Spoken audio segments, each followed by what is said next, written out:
who's done this to me? I genuinely looked around and I thought it was the hardest part of this whole period. Of everything I've been through, this was the hard part, was because I was looking around and thinking, okay, I'm actively taking it. It's actively in something, or something's happened. It's definitely there. And these were the thoughts that were going on through my head. Who's done this? Do you accept this was in your body? I don't accept it's in my body, not at all. Based on independent scientists looking at the reports, based on my own scientists looking at the reports, and what we found. People say you may have paid for the best legal team. Damn right I paid for the best legal team. Damn right I paid for the best scientists. My career's on the line. My image is on the line. My name is on the line. And I can't be known for this. And it was more so me employing the best people to find out what had actually happened. What do you think of people who cheat in sport? It should be banned for life, especially in context. It should be banned for life. Yeah, banned for life. You know, there's no room for it. There's been a fighter today who's just had a brain hemorrhage. There's no room for it. I know firsthand the damage it does. From my dad with Joe McLennan from Michael Watson. I was there at ringside of that fight. When both men got taken to hospital, both nearly died. And you think I do it, and people think I do this. It's hard for me because it's like I turned pro at 19. I'm under the public eye. They've seen how hard I work over the years. They've seen, you know, the free in the morning runs. They've seen the nutrition. They've seen the work I put with my coaches. You know, everyone can vouch for how hard I work, but that's not good enough. Normally, I would say the vast majority of times the sportsmen test positive for drugs. They always say, I didn't do it, invariably, and then almost always it is proven that they did. You're in a strange position of, you're in a kind of mid position right now, because the WBC have come back and they have said that they think there may have been reasons why you had this in your body, but they have made the presumption it was in your body. You don't even accept that. I don't accept that. So when they say you may have taken, and it got a lot of attention, this, and to mockery, yeah. But when they said it may have been a highly elevated consumption of eggs, could have created this positive testing, you don't even accept that. I don't accept that, no. The WBC, while I was me and my team were on the phone to them on a Zoom call, they had come out and said that one of their scientists are currently dealing with 2 cyclists who have tested positive for clomiphene traces, and they can prove it's in the embryos and the eggs. I'm not willing to accept it because the 270-page report that I sent over to them, what my team sent over to them, had nothing to do with eggs. It had everything to do with my testing negative 3 times, and 9 days later testing positive. They didn't conclude they found anything wrong with the testing. What they did say, they said there was no conclusive evidence that Mr. Benn engaged in intentional or knowing ingestion of clomiphene. I don't believe it was there in the first place. You got to remember, I don't even know what this thing is. Coincidentally, for my first VADA test, coincidentally for the biggest fight of my career, there's a substance in my body that I haven't even heard of.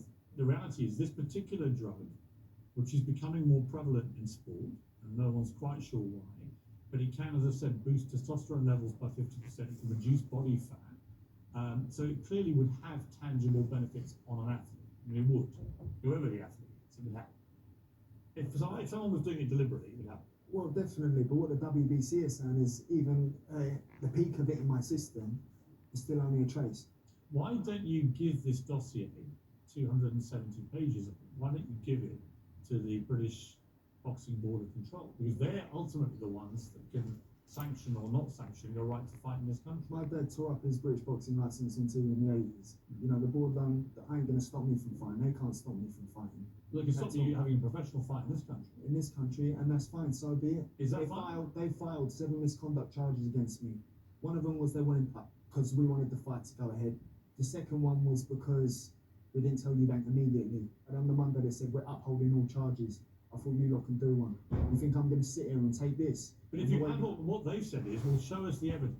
But I couldn't care. You've got 270 pages of apparent evidence. Surely the smart thing to do, whatever your views of the Board of Control, they are the governing body.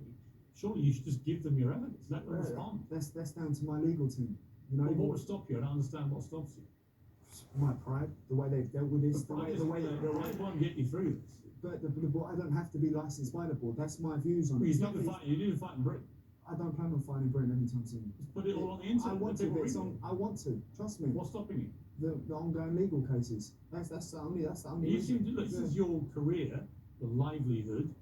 This is everything at stake here, isn't it? No, I agree. Everything's on the line. I agree, and this is what I keep trying to tell my lawyer, that you can't do this, you can't do that. Mate, this would have been public. I've known what I've known since December, and I've kept quiet. Everyone firing, everyone attacking me, everyone, and I've known what I've known since December. And I'm sitting here again going, well, why can't we just release the information? Why can't the public just know what's actually gone on? Because the public, you know, from what I looked at it today, social media is savage. They've convicted you. They think you're guilty.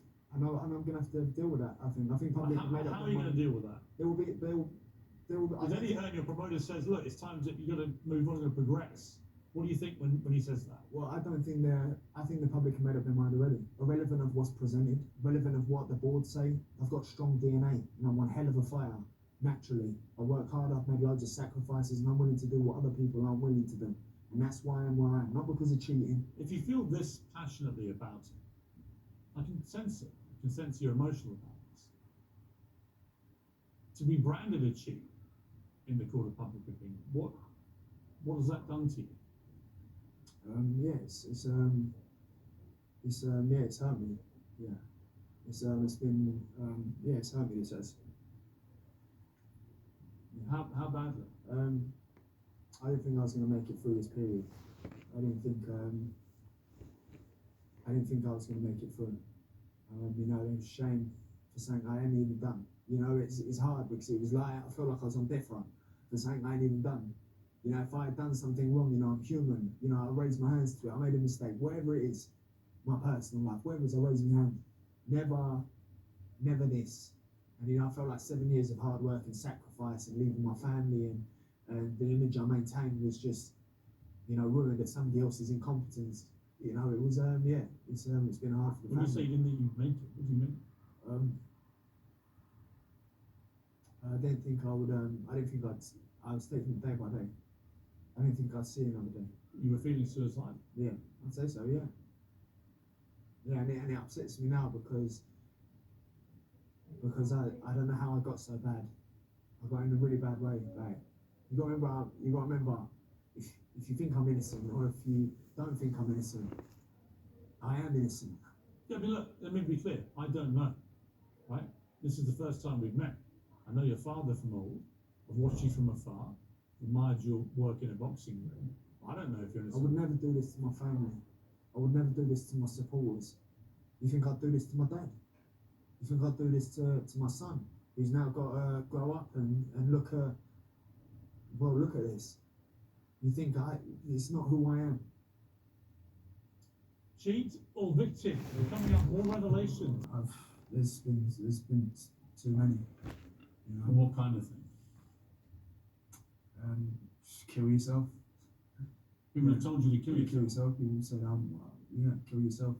Racist comments to my son, my family. On social media? Yeah. Anything in person? Nothing in person, no. Nothing in person. You know, it's cowardly. It's cowardly. I don't even think it's social media that bothers me. It was more so the shame I felt leaving the house. Although I had done nothing wrong. I was having night terrors, panic attacks, you know.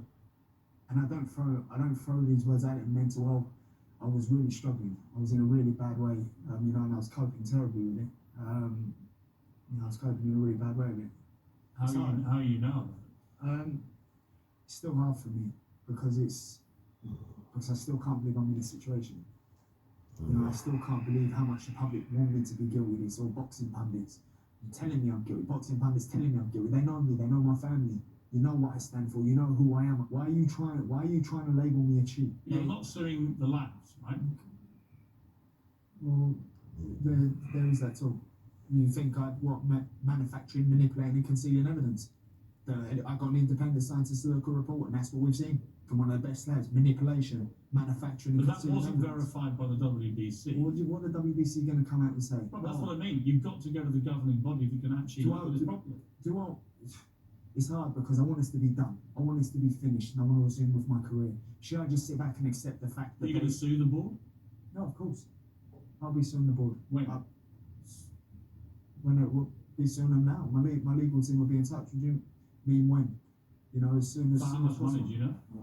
For the full loss of earnings, damaged reputation. How much is because that? The board should have recognised VADA. Let me ask you this. Let's assume for a moment your theory is right. It's a theory. It's not proven scientifically and hasn't been ratified by any governing body. But if your theory is right and contaminated, it would prompt the question, well, why? Who would want to do that? It would be the only way it would be contamination if it. And whose interest is it to ruin this great fight? I'm not saying it was deliberate. What in the lab? I'm not saying it was deliberate. You know, it may be an error in the testing. I'm not saying deliberately. I'm not saying that anyone's in the lab's deliberately done this. I'm not saying that at all. But it may be an accident. It may be an error. There are millions and millions of pounds at stake, dollars, wherever you. Does this all sound? From what I've said about the testing, manipulation, manufacturing, casino evidence. From what I'm saying to you. Does that sound? Listen, you sound like you have a welter of information, but I cannot for the life of me understand why you wouldn't then give it to the governing body. It's down to them whether you fight in this country.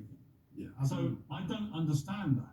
That to me makes no sense. I can get a license elsewhere. What does Eddie? I mean, what the time for Eddie Hearn? I think he's a brilliant promoter. He cares about his fighters. He wants you to try and move on from this. That's his advice, right? Yeah. What have you said to him?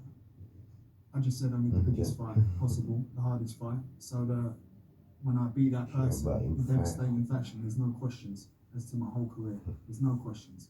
It's done. That's right. That's what I want to do. I can't come back. I don't need no warm up. I don't need no easy fight. I don't need a warm up to get back into it. I'm 26 years old.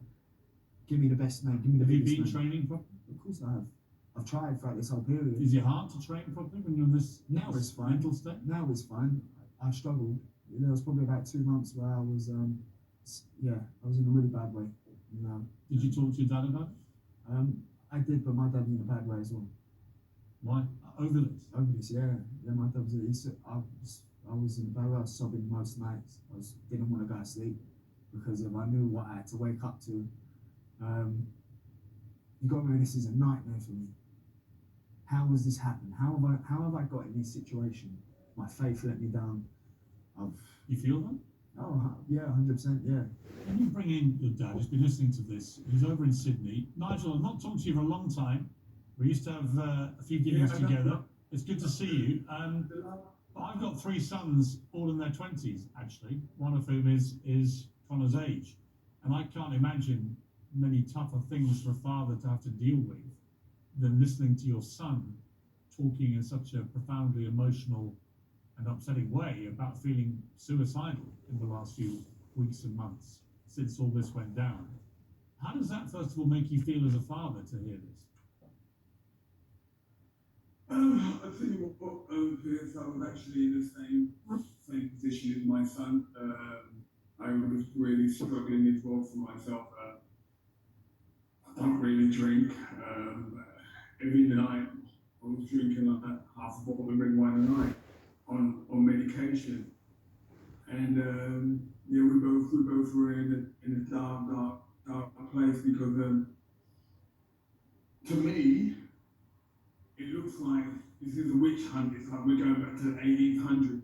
She's the witch, burn her. And it's like, yeah, burn her. Hold on a minute, that's my son. And one thing is if I ever thought my son was guilty of anything, mate, I'd say, son, I love you, but you know what? You got to deal with this on your own, mate. I'd hang him out to dry. But I was actually in this training camp with him, Piers. I was training with him. I would say on that there are lots of benefits to being the son of somebody famous. I've had this conversation with my sons. But there are also disadvantages. Conor will get an irrational amount of attention because he's your son. I don't understand why, if there's this compelling dossier of 270 pages of material, why not make that public and why not give it to the British Boxing Board?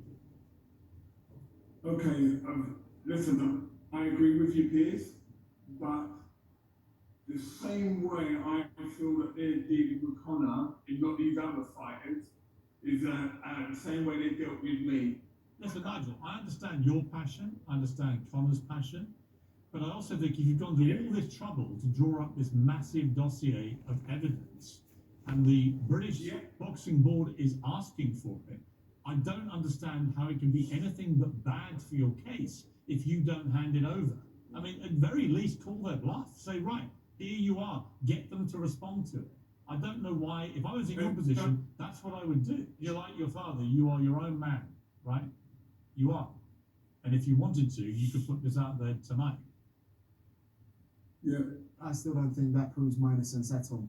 I've just been cleared by the organisation which the testing which I failed. I don't understand why you wouldn't want to counter that agenda by making public this dossier.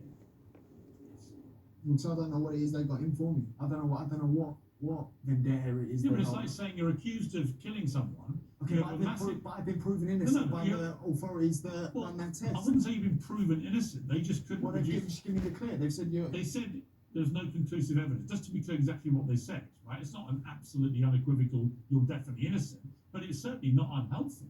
I've seen sportsmen come back from this when they've gone through the process. Nigel. Yeah, I do agree with you. I don't know what the legal side of it, but yeah, me personally, and I love my son, you know, and I know for the fact that he's an innocent man. Nigel, speaking as a father now, you know, Conor talked very movingly about, you know, sobbing every night while talking to you. You're in Australia, the other part of the world, you know, the time zones, you're drinking, you're feeling terrible too. Those conversations must be some of the most painful you've ever had in your life, right? What did you say to Conor in those conversations to try and stop him from, as he put it, you know, considering taking his life? I'll be honest with you, Pier, it was like, I come home here, because I was with Conor for 5 months. I wasn't here, I was in England with him, so while he was going through this period, like I was there with him. I'd stayed until January, and then after, then my mum died, so I had so much pressure on me, and I was just a mess, and so I wasn't actually really good for Conor, because actually I was trying to be strong. But there again, it was like while he was out, he was dealing with his own issues. I was trying to deal with mine, and we struggled, We both got through it together, thank God. Nigel, I've got to wrap it. Unfortunately, what I would say to you, Conor, is I feel that you're in a lot of pain about this. That's clear, and I'm extremely sorry you've been going through what you've been going through, because nobody should ever feel that way. It's awful, and the court of public opinion on social media can be particularly brutal. Experienced myself, it's a very, very unpleasant thing. But I also think you can turn that around. But ultimately, this may be down to you, deciding what you want to do with your life, and your future, and your career. I mean, what is the dream for you out of this out? Just get back fighting. The fighting's the easy part. Fighting. This has been the hardest fight I've ever had to face. The fighting's the easy part. That's no, I'm born fighting. It's in my blood.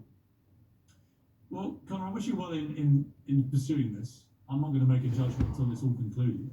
You know, the facts are what they are as we know them, but the facts can develop. You know, if there is genuinely new information which is relevant, my advice is get it out there. Thank you. So thank you very much. And Nigel, I appreciate you joining me from Australia. It's very early over there, and I thank you also for your candor. Thank you very much. Thank you.